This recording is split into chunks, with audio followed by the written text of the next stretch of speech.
Hello everyone, my name is Laiba. This video is sponsored by Mahio.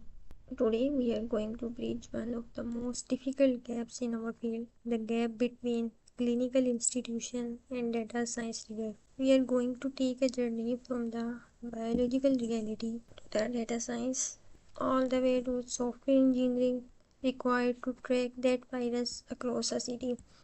Our topic is from seroprevalence to data pipelines, uncovering the hidden population.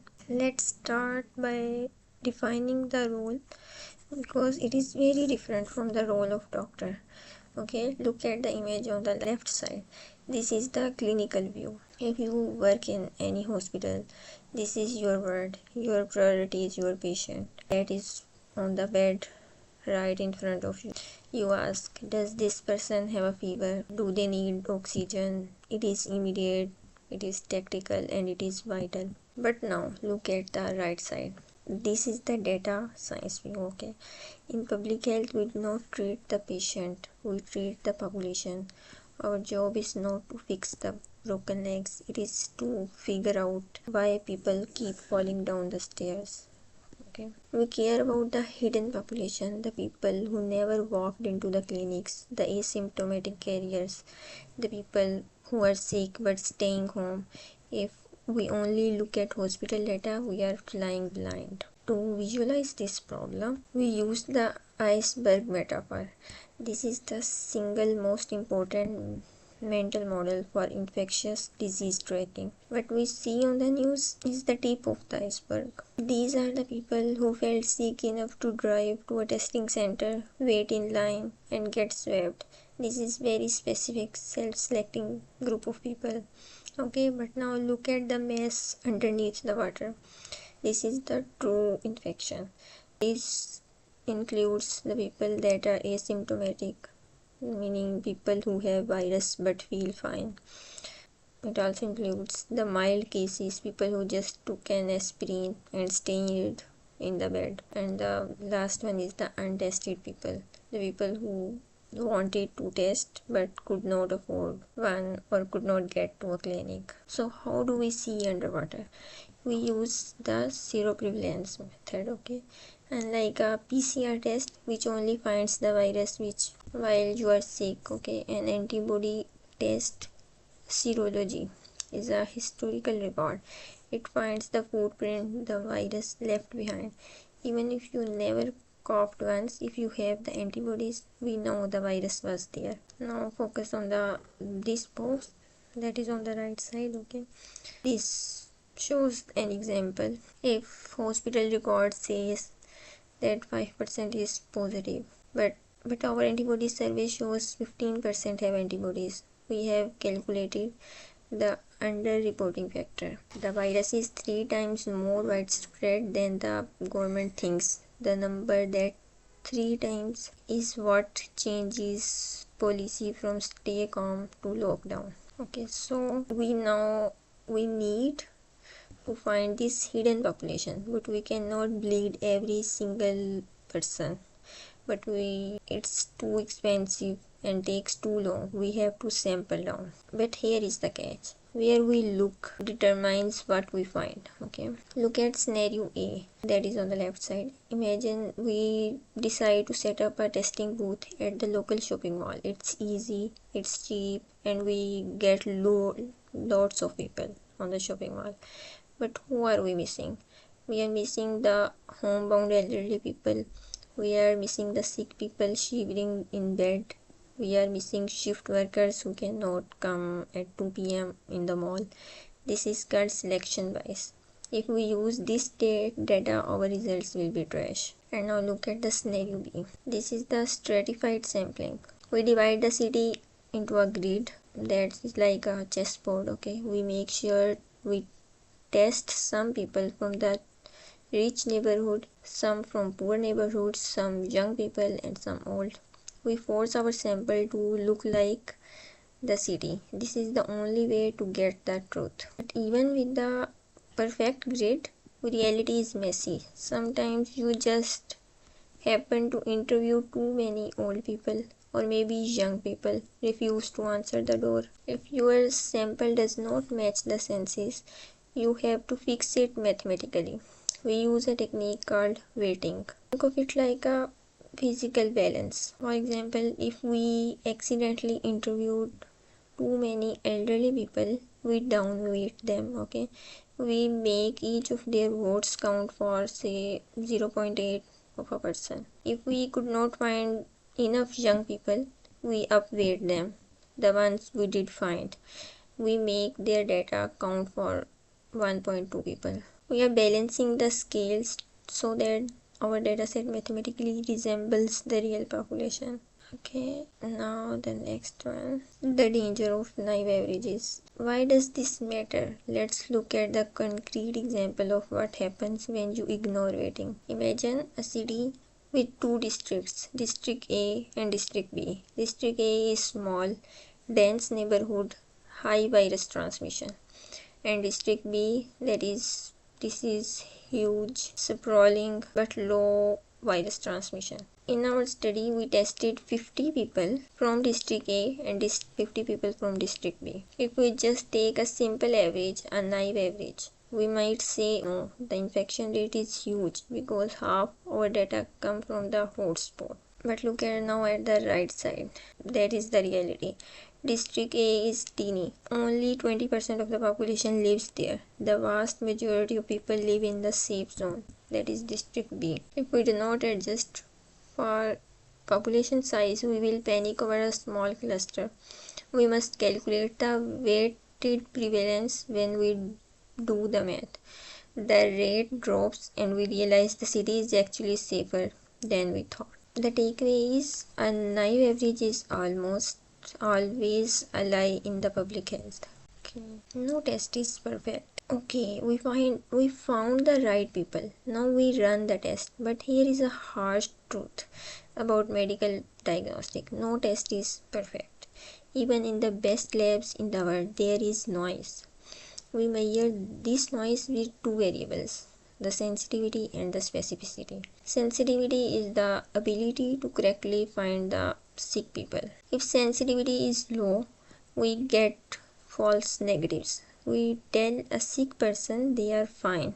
That's the bad thing. Okay, and then specificity is the ability to correctly identify the healthy persons. Okay, if specificity is low, we get false positives. For example, it means we tell a healthy person they have the virus. That generates fear. Now I want you to learn for this slide, if you remember one thing from today, let it be this: when a disease is rare, specificity is a king. Why? Let's look at the grid. Imagine a population where only 1% of people actually have the disease. That's one red dot. But our test has a 2% error rate. It means it has 28% specificity. That sounds pretty good, right? 98% accuracy. But it's wrong. That's 2% error rate means that for every 100 healthy people, the test wrongly flags 2 of them. So we have one real case and 2 fake cases. The lab reports 3% positive, but the reality is 1%. The error did not just add a little noise, it tripled our perceived outbreak size. The false positives have drowned out. This is why we cannot trust raw lab reports blindly. Okay, so the raw data is lying to us. How do we fix it? We do not guess. We use algebra. We use the Rogin-Gladden formula. I know the equation looks intimidating, but look at the numerator. This one, the top line. In plain English, we are taking the apparent prevalence, that is called, we can say, the dirty data, and we are mathematically subtracting the error rate. We are filtering out the noise to reveal the true prevalence on the right side. This one. Now comes to the adjuster. In real world, we do not calculate this by hands on napkin. We write code. Here is the Python function that is called getTruePrevalence. We can also call it the adjuster. We feed in the lab result, the sensitivity, the specificity. The computer handles the adjustment. Okay, code it because human makes arithmetic mistakes. Code is consistent. If you have to adjust data for 50 different cities every day, you need a script, not a calculator. Okay, we have covered the statistics. Now we need to talk about data engineering, because here is the reality. Data is fragile. Look at the slides. In week 1, it says date. The column might be named date, okay? And in week 2, someone updated the system and now it's called report timestamp. Or worse, look at the broken chain. This one. Someone types in a negative number for cases. You cannot have negative cases. These small inconsistencies can break your entire analysis. If you try to graph date and the column is missing, your dashboard crash. To protect ourselves, we follow the golden rule of data engineering. That is what I want you to imagine: two places in your computer, the wallet and the workbench. The wallet holds your raw data. It is immutable. We cannot change them, even if it has error, even if it has typos. You keep it exactly as it arrived. This is your evidence, okay? And the other one is the workbench folder that holds the clean data. You never overwrite this. You create a copy of your wallet data, okay, that is in a workbench folder. You fix the errors, you standardize the dates, and you save it as a new file in the workbench folder. Why? Because if you make a mistake in your cleaning data, and you can always go back to the wallet and start over. If you edit the raw file and save it, you have destroyed your source of truth. We operationalize this rule by building a pipeline that is called, we can say, data pipeline. It has 4 distinct stages. One is source, validation, transformation, and storage. As you can see in this diagram, source, we fetch the data, maybe it's from the CSV file or the API call. The second one stage is the validation. In this stage, this is a, we can say, health check. We write code to ask, are there negative numbers, are the dates in the future? If yes, we flag it. We do not let bad data pass. And the third stage is transformation. We standardize the data. We standardize dates, for example, in ISO format. We rename columns so they match week to week. And the last stage is the storage. Only then, after it is clean and safe, we do load it into our final databases analysis. Here is the summary. So let's step back and look at the full machine we have built today. That is data pipeline. Where the first step we do is we are taking clinical cases. That is the tip of the iceberg.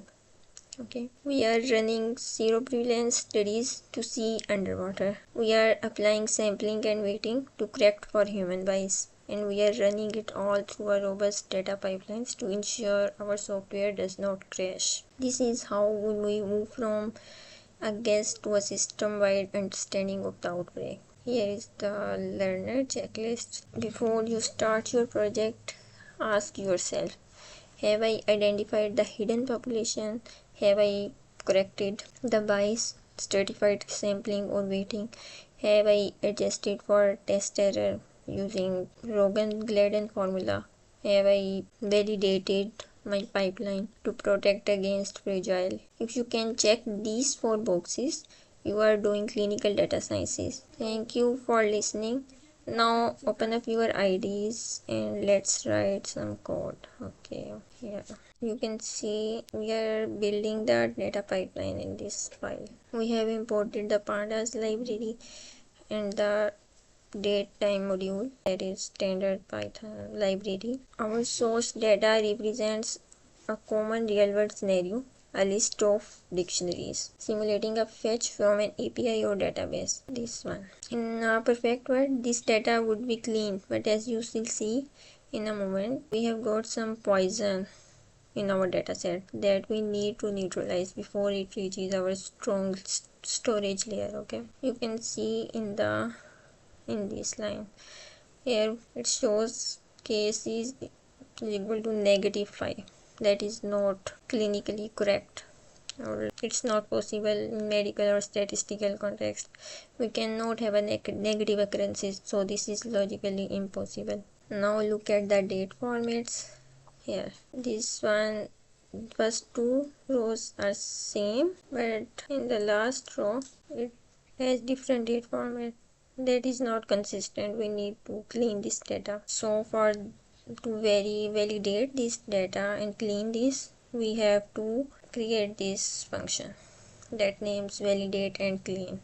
Okay, you can call this the engine of whole pipeline. Okay, like it's the basic. We have this is the, we can say, the validation function. Okay, the first validation, first we follow the golden, before that first we follow the golden rule of data engineering, that is never overwrite your raw data. We create a clean df. Okay, that's the copy of the real data, and we have override on the copy. And the next one is, the first check is for impossible numbers. We use a boolean mask to find any rows where cases are less than 0. If we find any, we log an alert and then reassign clean df to include only the rows with 0 or more cases. And the second check, this one, this is, we use a pd.toDateTime. This is a powerful pandas tool that is smart enough to recognize multiple date formats and convert them into a uniform timestamp object. Okay, and we have also used try except block so it doesn't crash. Now we're running the final block. Okay, here we execute the pipeline. Notice the validation log, this one, it shows alert found one rows with negative cases, and then it remove it. And you can also check the date and time format, that is now in the same format, that is year, month, and then date. By building scripts like this, you move from being someone who just handles data to data engineer who ensures data integrity. Now it's the clean data, the negative row is gone, and both dates are now perfectly uniform. This data is now trustworthy. It's ready to load it into SQL database or Power BI dashboard without fear of any error. Hope you will find it interesting and understand it. Thank you so much.